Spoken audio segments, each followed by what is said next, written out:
Hello everybody, this is my, what year is this thing, 1994 Ford Aerostar with a 3.0, and I'm redoing the heads on it, just to give you an idea of what you have to do.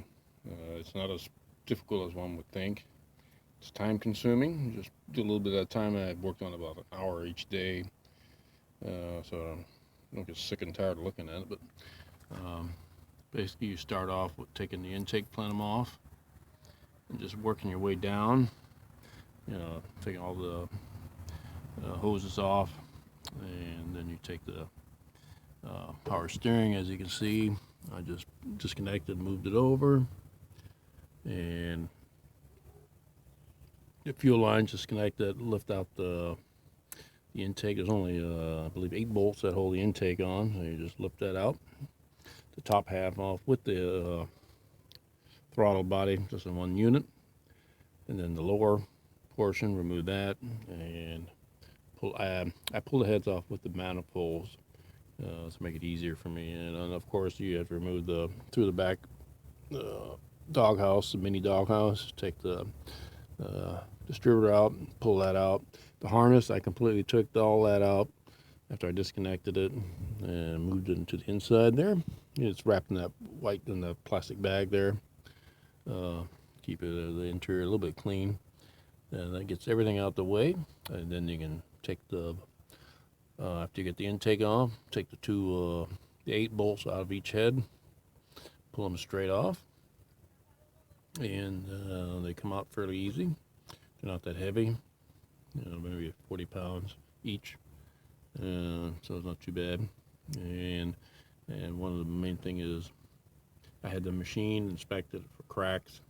This thing, previous owner had overheated it, and no cracks. Machine down, that's fine. And make sure your surfaces are all clean, because if you don't, any kind of gas material can cause another leak, which you don't want after digging all in here. And this has been sanded down. First, I take a scraper, get all that sanded down.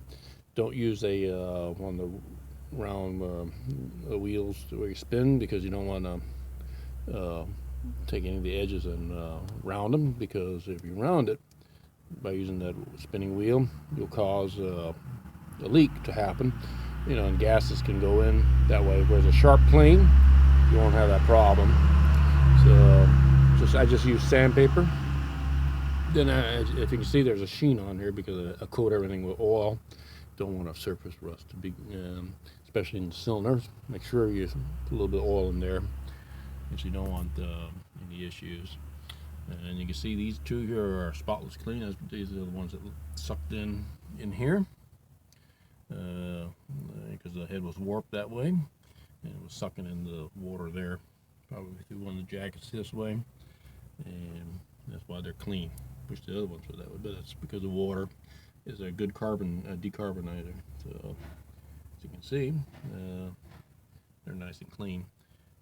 Main thing is cleanliness.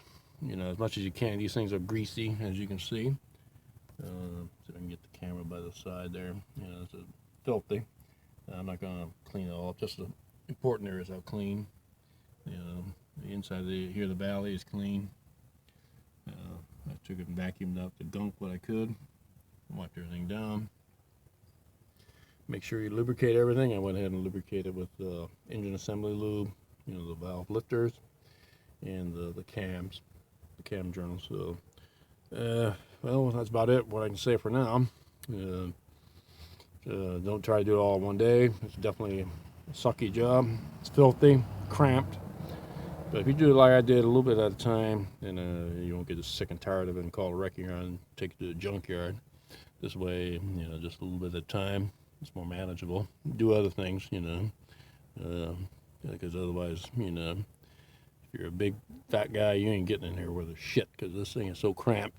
But take your time and enjoy it. Yeah, okay. Enjoy the video.